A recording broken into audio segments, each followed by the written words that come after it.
Eu quero que você abra o seu coração. Se você quiser, acompanhe junto comigo na Bíblia, lá no segundo livro de Samuel. Se você que está com a sua Bíblia aí, abre lá em segundo livro de Samuel.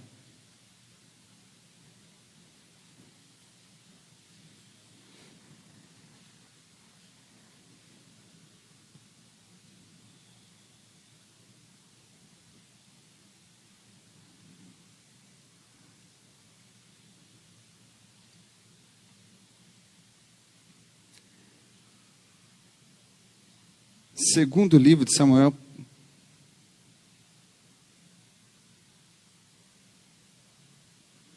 capítulo 6.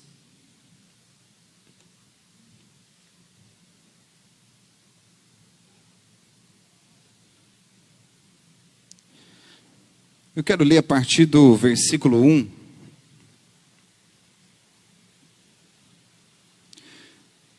Diz assim, ó.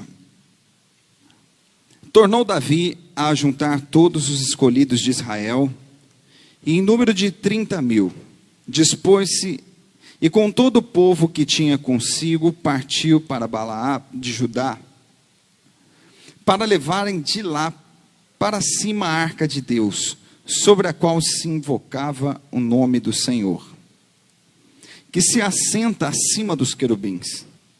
Puseram a arca de Deus num carro novo, e a levaram da casa de Abinadab, que estava no outeiro, e Uzá e Aiô, filhos de Abinadab, guiavam o carro novo.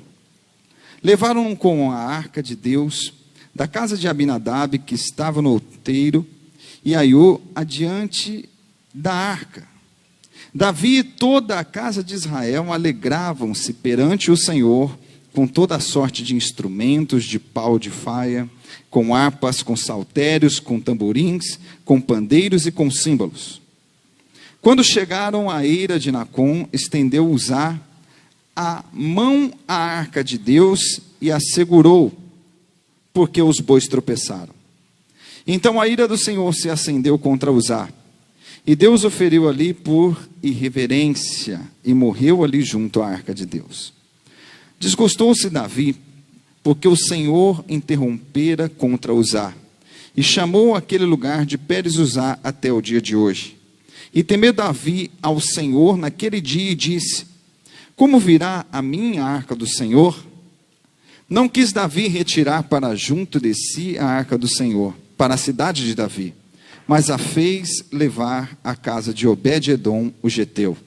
E ficou a arca do Senhor em casa de Obed-edom, o geteu, por 3 meses, e o Senhor abençoou toda a sua casa. Vamos lá, irmãos, para você entender essa história, eu preciso contextualizar um pouquinho aqui, para nós entrarmos no tema que Deus colocou no nosso coração. Quem que era Obed-edom? Obed, o significado é servo. Geteu, porque ele era um homem estrangeiro, que não era do povo de Israel, que morava a passagem até a cidade de Davi. Perceba-se uma coisa, que nada é por acaso. Nada acontece por acaso. E essa história, ela me chama tanto a atenção, porque perceba algo. Se nós pegarmos as escrituras para começar a estudar ela, e ver o que aconteceu com a arca, desde quando ela estava aos cuidados de Eli e de seus filhos, nós vamos perceber que talvez a arca ela não seria desejada por muitos. Lá no começo do livro de 1 Samuel, onde nós lemos na semana passada e falamos sobre Eli. Eli foi um sacerdote que ele esfriou, se corrompeu, seus filhos fizeram coisas absurdas diante do templo, ao qual, determinado momento da história, Israel entra em guerra com o povo filisteu. E uma das coisas que o povo filisteu faz é roubar a arca do povo de Israel. E o que a arca significa? Ela significava muito para o povo de Israel. Dentro daquela arca, que foi construída por ordem de Deus, com madeiras especiais, ela continha as leis, ela continha a vara de Arão que floresceu no deserto, e também um pote cheio de manás, que foi o pão que desceu do céu e que alimentou o povo quando estava na sua trajetória no deserto. E a Bíblia diz que a arca, ela simbolizava a presença de Deus. A arca, ela simbolizava a glória de Deus. Então, todas as vezes que o povo de Israel ia para uma guerra, ou ia para uma luta, eles carregavam a arca, sempre colocando a arca à frente, porque isso tinha um símbolo. Deus está na frente, é Deus que peleja por nós, o Senhor dos exércitos que guerreará pela gente. Então a arca não era qualquer um que poderia chegar e tocar e ter acesso a ela. Nós não poderíamos chegar na arca e tocar, não. A arca, ela tinha que ser, por ordem de Deus, guiada pelos levitas, que era da tribo de Levi, uma tribo separada exclusivamente para quê? Para guiar o povo e ministrar ao povo diante de Deus. Então, quando nós entendemos isso, nós percebemos que a arca, ela tinha um valor muito grande para o povo de Israel. E perceba uma coisa: quando o povo filisteu entrou em guerra, o que eles foram e roubaram? A arca. Só que a arca, quando ela foi para o povo filisteu, foi colocado no templo de Dagom, a Bíblia diz, que era o deus dos filisteus. Quando colocado lá, você sabe o que aconteceu com Dagom? No outro dia, foram lá olhar, Dagom estava caído de cara. Levantaram Dagom. No outro dia, Dagom estava de cara de novo. Você sabe o que aconteceu mais? É até interessante, eu anotei isso. Porque após isso acontecer, dentro do templo dos filisteus, olha o que aconteceu. Veio praga de hemorroidas, surto de ratos, e toda a cidade de Asdod foi assolada. Eu estou dizendo tudo isso para você entender uma coisa. Eles tinham algo de muito valor. Eles tinham a presença de Deus.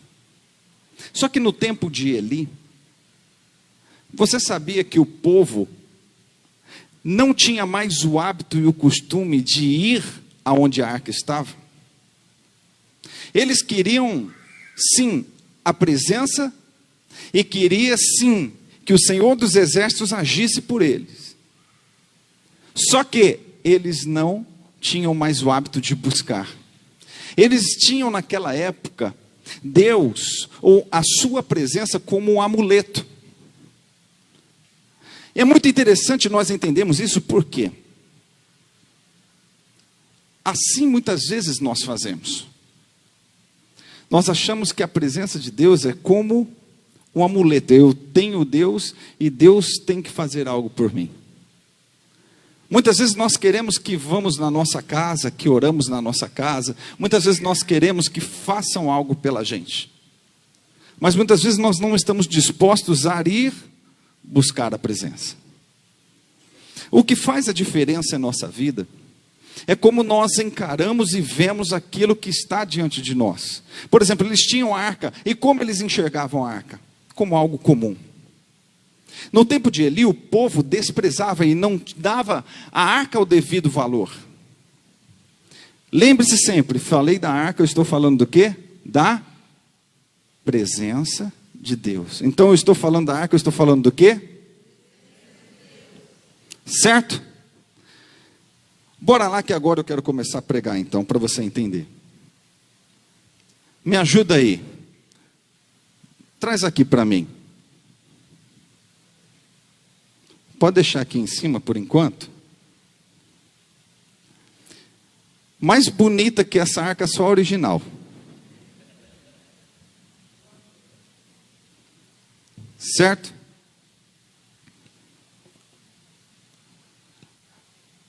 Era mais ou menos assim. A arca ela tinha que ser carregada por 4 levitas, certo? Nos seus ombros. Então preste atenção uma coisa. Antes da arca passar na casa de Obed-edom, aconteceu 3 coisas curiosas. Eu já citei algumas aqui. A primeira, quando ela esteve no templo de Dagon, o que aconteceu com Dagon? Vamos lá?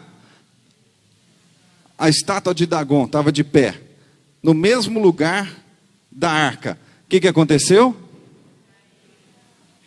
Caiu de cara. Vamos todo mundo falar? É importante você entender isso, amém? A arca do lado da estátua de Dagon. O que aconteceu com a estátua? Levantaram ela, no outro dia, ela... Quer ver outro fato curioso? A Bíblia fala dos betsemitas. Eles foram e abriram, foram querer abrir a arca para saber o que tinha dentro. Essa até abre também. Tá de parabéns, hein, menino? Eu acho que se você morasse, se fosse da época de Moisés, você teria sido escolhido para construir a arca. Olha, vocês nem para dar um glória a Deus, aleluia, só uns 3. Gente, eu liguei para ele no meio da tarde e falei, Rivaldo, ajuda eu aí. Nós precisamos desenvolver uma arca hoje. Os betsemitas, eles abriram a arca para ver o que tinha dentro. Você sabe o que aconteceu com eles? Caíram mortos. Então vamos lá, primeiro fato que marca. A arca no templo de Dagon, Dagon de pé e Dagon. Os betsemitas vê a arca, vamos ver o que tem dentro? Eles vão abrir e morrem. Olha só. Certo? Aí os filisteus falam assim, vamos dar embora isso aqui. Porque isso aqui só está trazendo praga para nós e morte. Não queremos mais isso. Você entende uma coisa? O problema é a arca ou o problema é o lugar que a arca está? Você vai começar a entender o que Deus vai falar hoje. E os filisteus pegam e mandam embora a arca. A arca vai embora. A arca foi embora. E o rei Davi fala assim, então vamos buscar a arca de volta, que é a presença de Deus. Vamos trazer ela para a cidade de Davi. Vamos dar a ela a devida honra, porque a presença de Deus ela precisa ser cultivada. Então vamos trazer de volta. E a Bíblia diz que depois de 20 anos que essa arca ficou na casa de um homem, eles decidiram trazer de volta. Só que quando eles vão trazer de volta, preste atenção nisso. Vem aqui pastor Rogério, vem aqui Murilo, vem aqui Rivaldo, vem aqui o Wellington. Certo era você vir sem máscara só para mostrar o bigode que está ficando bonito. Certo? Então, a Bíblia diz assim,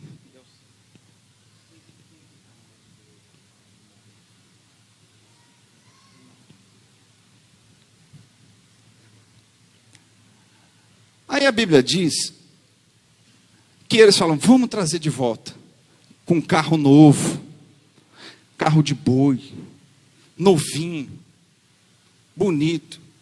E essa arca vindo, certo? E a Bíblia diz que os homens estavam juntos, acompanhando. E um deles era Uzá.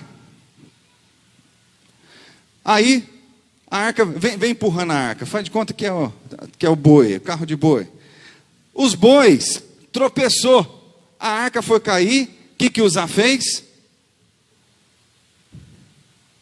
Na hora que ele toca na arca, ele morre. Então vamos lá, para recapitular. Fica aí, Uzá. Não, você não viveu ainda não. Continua morto. A arca no templo de Dagon. O que aconteceu com Dagon? Fora as pragas. Depois os betsemitas vai olhar aí os betsemitas. O que acontece? Morre também. Estão trazendo a arca num carro de boi novo. Não era qualquer lugar não, era um carro de boi novo. Tropeça, Uzá toca e... 3 coisas que chamam a atenção, certo? Deus abençoe. Palmas para a atuação.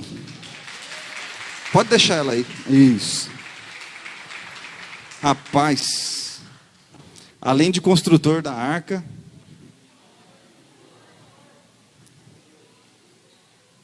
vejo que tu és ator. 3 coisas que chamam a atenção. Aqui nasce o tema dessa noite. Você teria coragem de abrir a sua casa para a arca entrar?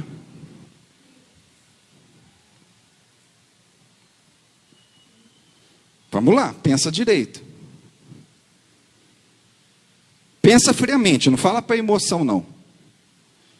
Você fica sabendo que essa mesma arca derruba uma estátua 2 vezes, cai de cara, e naquele povo provoca praga de ratos, hemorroidas e morte. Outros, só de chegar e falar assim, vamos ver o que tem dentro, pum, cai duro, morre. Aí passado um tempo, eles falam, vamos levar a arca. E nessa arca, os bois tropeçam, a arca se move, Uzá rela e cai duro. Acaba de acontecer isso.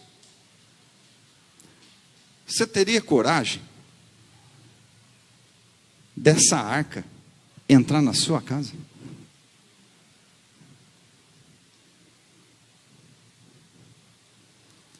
Você sabe o que acontece, irmãos? Por isso eu escolhi falar de Obed-edom. Acho que agora dá para mim começar a pregar, porque você vai entender. Presta atenção uma coisa. É necessário coragem. É necessário estar disposto a de repente mudar toda a sua rotina. Para receber a arca em casa. Porque Davi fica desesperado, ele fala assim, o que nós vamos fazer? A Bíblia diz que ele temeu a Deus demais. Ele falou assim, nós não podemos carregar essa arca mais até Jerusalém. Hoje nós precisamos achar um lugar para ela.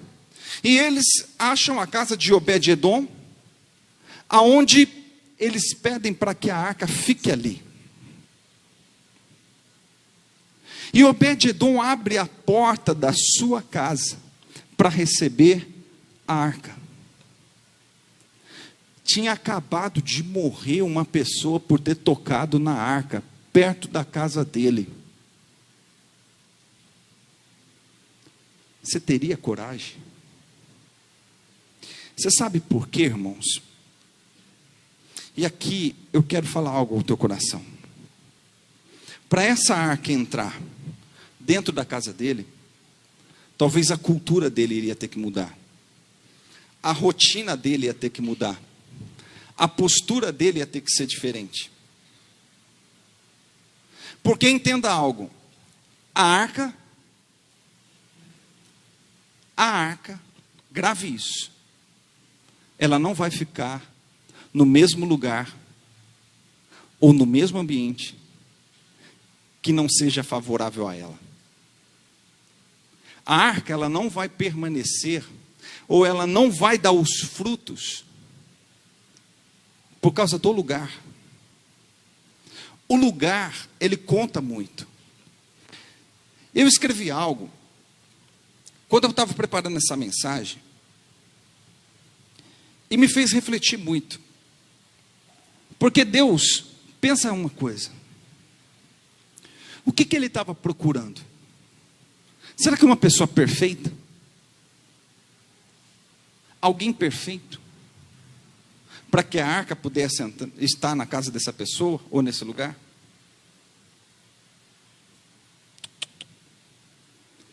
Deus queria uma coisa, uma pessoa imperfeita, que quisesse ou estivesse disposto a receber o perfeito. O imperfeito, que queira estar próximo do perfeito. Porque muitas vezes nós pensamos assim: eu preciso ser perfeito, eu preciso estar perfeito. Nós precisamos continuar sendo imperfeitos, decidido estar em constante mudança. Eu quero falar bem pausado para você entender algo. Na casa de Obed-edom, a arca, quando entrou, trouxe prosperidade. Mas no povo filisteu e nos lugares onde passou, trouxe morte. Qual é a diferença? Não é a mesma arca, não é o mesmo Deus, não é a mesma presença. Isso me faz entender algo, que o que precisa estar disposto a receber e mudar é aqui, ó. É o meu interior. Como eu estou preparado e como eu estou disposto para poder receber a arca na minha vida. Porque Obed-edom, entenda uma coisa, talvez ele seria o menos indicado para poder receber essa arca. Talvez a casa dele seria na casa de um geteu. Não tem sentido, não tem lógica. Mas por que Deus não o matou? Por que Deus não trouxe ali dentro da casa dele morte? Porque ele era um imperfeito, desejando estar perto do perfeito. O que nós precisamos entender, todos nós que estamos aqui somos imperfeitos. Não tem nenhum perfeito aqui. Não existe. Todos nós que estamos aqui, talvez você luta com as suas falhas, com os seus erros, com as suas fraquezas. Talvez você luta com a sua carne, você luta no seu dia a dia para se manter de pé. Quantas pessoas às vezes têm Deus, mas se sente depressivo? Quantas pessoas às vezes têm Deus, mas estão lutando contra as vontades da sua carne? O que Deus espera de nós e o que Ele quer de nós são pessoas imperfeitas, não se afastando da arca, mas dispostas a estar perto da arca. Porque eu, sendo imperfeito, estando perto do perfeito, algo do perfeito fluirá sobre a minha vida. Você jamais vai ser transformado de glória em glória se você estiver longe do perfeito. Tem coisas na sua vida que você fala assim: tem que ser diferente, eu quero que seja diferente, pastor. Como que eu quero que a minha família seja mudada? Como que eu quero que a situação dentro de casa seja mudada? Como que eu quero que as coisas sejam transformadas? Mas não existe como você viverá uma transformação sobre a sua vida, sobre a sua família, se você, imperfeito, estiver longe do perfeito. Para que nós venhamos viver algo extraordinário sobre a nossa vida, nós precisamos entender: eu sou imperfeito, mas eu preciso estar perto do perfeito. O que faz a diferença sobre Obed-Edom não é quem ele era, mas o coração dele disposto e aberto a receber a presença do Todo-Poderoso dentro da sua casa, mesmo que lhe custasse algo. A diferença e o que muda sobre a nossa vida não é ser imperfeito, mas o quanto estamos dispostos a mudar pelo perfeito. Ei, vou repetir isso, que isso é muito poderoso. O que importa não é o quanto somos imperfeitos, mas o quanto estamos dispostos a mudar pelo perfeito. Você sabe por quê? Imagina uma coisa, eu quero que você pense comigo. Um homem que acaba de ver alguém morrendo por tocar na arca. No mínimo, ele pode deixar a arca entrar dentro da casa dele, mas no mínimo, vai deixar ele veiaco. Vai ou não vai? Eu não sei qual foi o real motivo. Talvez porque ele estava totalmente aberto para a presença de Deus. Pode ser. Pode ser por obediência, porque o rei bateu na porta dele. Falou: Obed-Edom, ó, nós não temos onde deixar, tem que ficar na sua casa. Pode ser. Mas o que mais importa não é como a arca chegou na casa dele. O que mais importa é que chegou na casa dele. Não importa o motivo, a razão, o fato, a circunstância que te trouxe aqui. O mais importante é que você está aqui. Não sei se foi por um convite, por uma decisão pessoal, porque você viu na internet, porque você desejou estar aqui. Eu não sei qual motivo você está aqui, mas o mais importante é que você está aqui. Você entendeu? A arca chegou até ele. E agora é uma decisão. O que eu faço? Porque medo, com certeza, ele teve. Porque Davi teve medo. Davi temeu ao ponto de não querer levar. Então entenda algo. No mínimo que a arca gerou para ele foi temor, reverência e uma coisa: olha, nós vamos ter que ser diferente, porque a arca está aqui. Então, eu estou disposto a mudar por causa do perfeito, porque o perfeito está aqui. Isso acontece com a gente.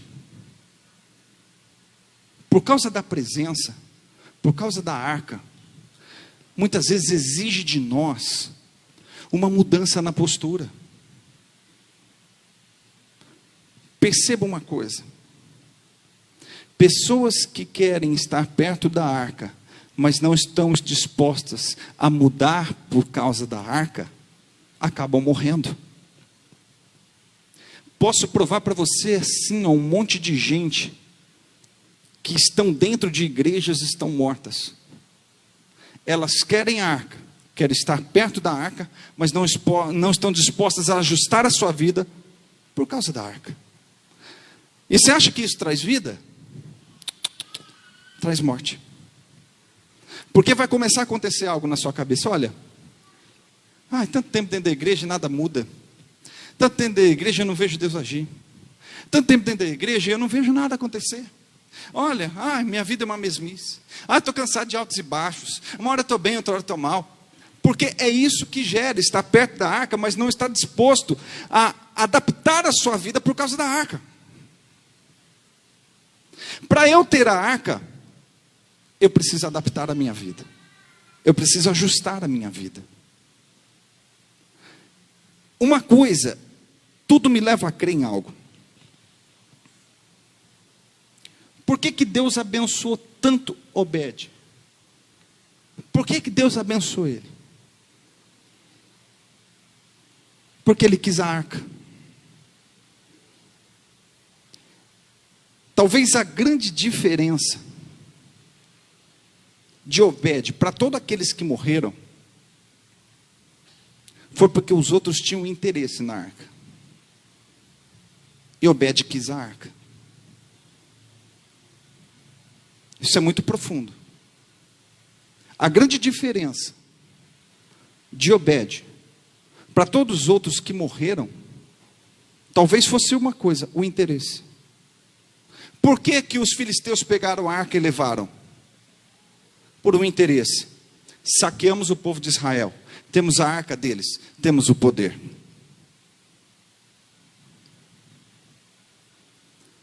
Por que que aqueles homens que foram vasculhar na arca morreram?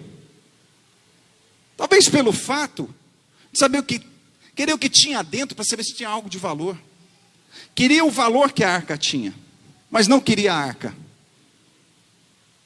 Você está entendendo? Por que que a bênção se instalou sobre Obed? Porque ele não queria o que a arca podia oferecer, ele queria a arca.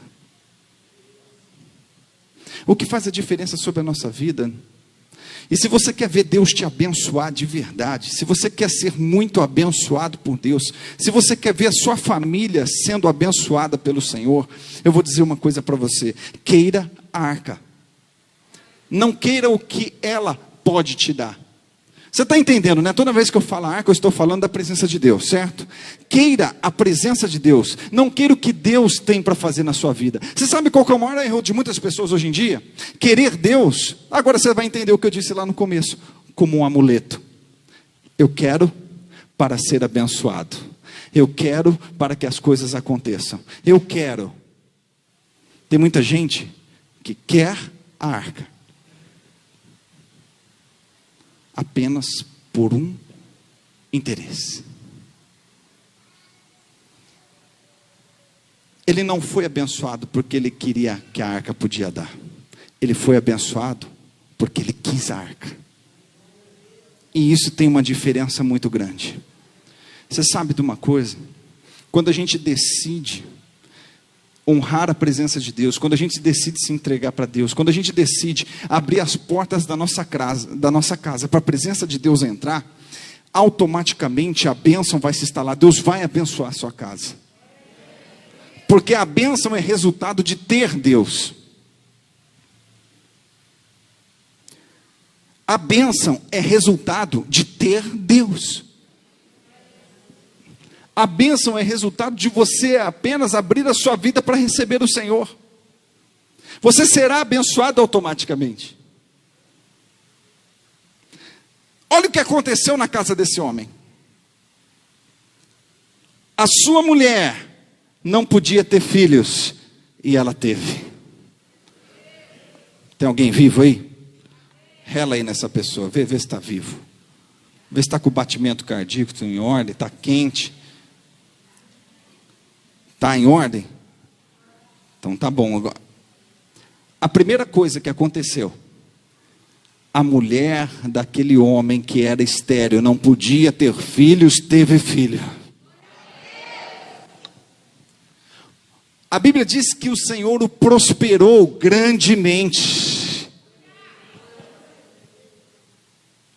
E um homem desonrado passou a ser honrado. Você sabe o que Deus faz? Deus traz fruto onde não tem fruto. Talvez você é uma pessoa que fala: pastor, eu não consigo ver frutos sobre a minha vida, então eu quero profetizar algo sobre você. Abra apenas o coração, deixa Deus entrar sobre a tua vida, sobre a tua casa, e você vai perceber que a esterilidade vai embora, o fruto de Deus vai chegar sobre a sua vida. A prosperidade do Senhor chegará sobre a tua casa.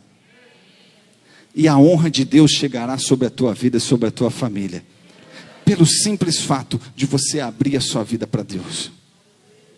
Porque é impossível não termos a presença do Todo-Poderoso, do Criador sobre a nossa vida, e sobre nós não ser demonstrados os frutos, porque a bênção de Deus nada mais é do que a manifestação dele, do poder dele sobre a nossa vida. A bênção de Deus é a testificação que Ele aprovou, que Ele abençoou, que Ele está junto. E foi o que aconteceu com Obed-Edom. Ele morreu? Não. A sua família morreu? Também não. Mas pelo contrário, a sua família foi abençoada. E por isso eu te faço essa pergunta. Deus é como se hoje fizesse essa mesma pergunta para você. Você tem coragem de abrir a sua casa para a presença de Deus? Você sabe que vai te exigir algo.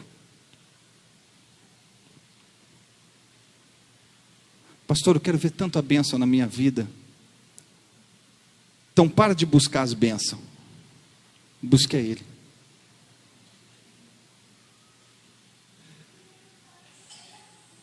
Forte isso. Para de buscar bênção.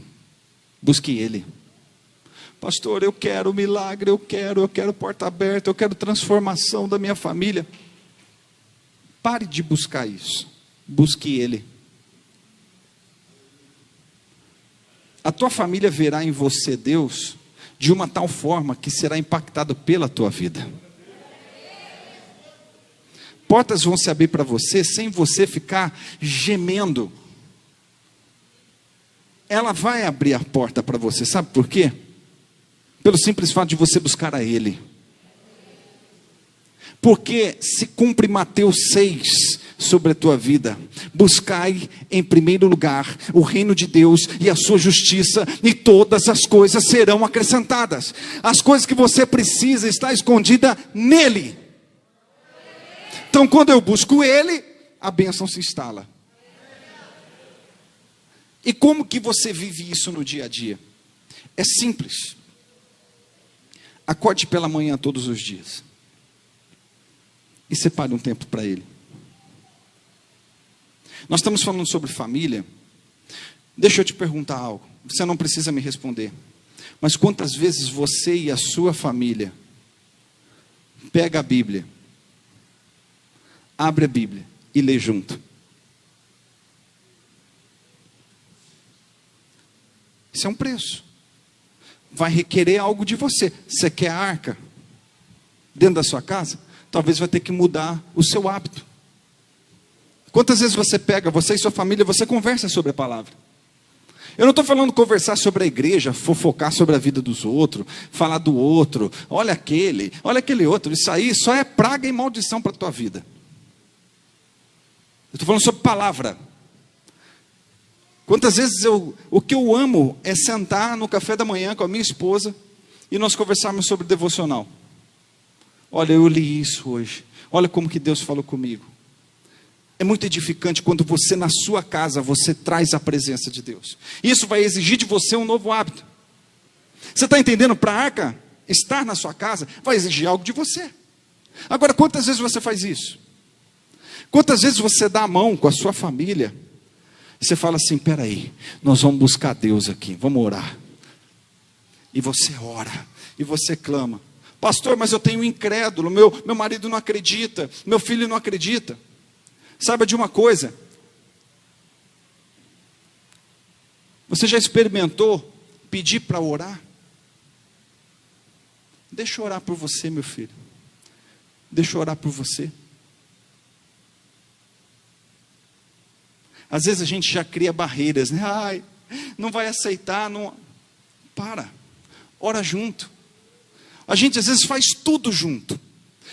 Vai passear junto, vai se divertir junto, faz um monte de coisa junto. Mas às vezes orar e buscar a Deus junto não faz. Como que a glória vai se instalar se eu não estou disposto a mudar a minha vida no dia a dia? Para pensar, olha aqui para mim. Seja sincero.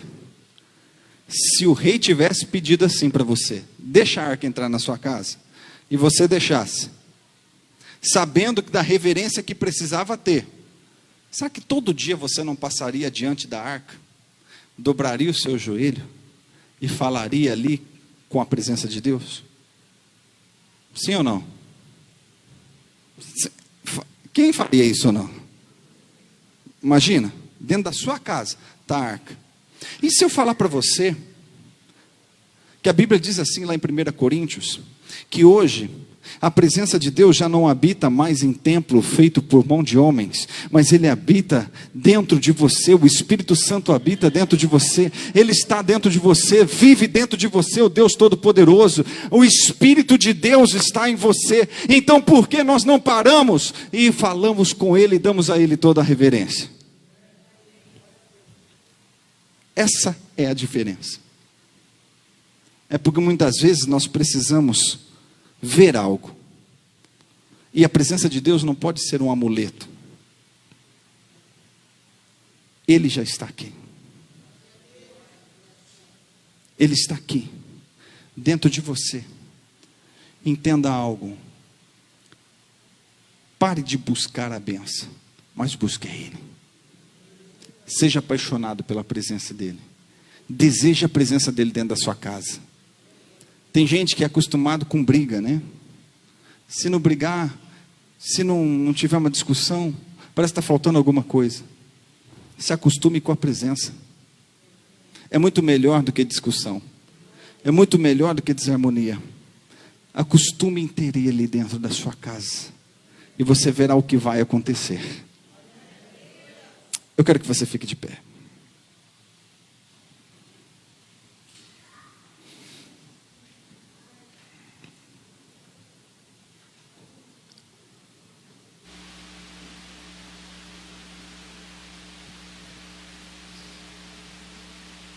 Você quer a arca na tua casa? Então chega pertinho da tua família. Se você está com a tua família, aproxima dela.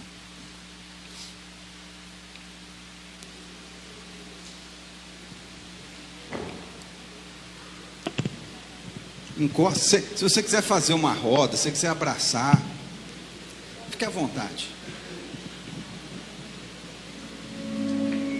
A arca está aqui. A presença do Deus Todo-Poderoso está nesse lugar. Eu quero que você chegue bem perto da tua família agora. Abrace. Feche os seus olhos. E eu quero que você abra o seu coração e fale: Senhor, eu saio daqui hoje decidido não mais apenas buscar o que o Senhor tem para mim, mas eu quero te buscar. Eu aprendo com Obed-Edom que eu apenas preciso abrir a porta da minha casa, do meu coração, da minha família, para que a tua presença se instale. Você pode fazer isso? Então ore agora. A presença de Deus, ela tocará a sua vida, a sua casa, a sua família. Oh, Espírito Santo.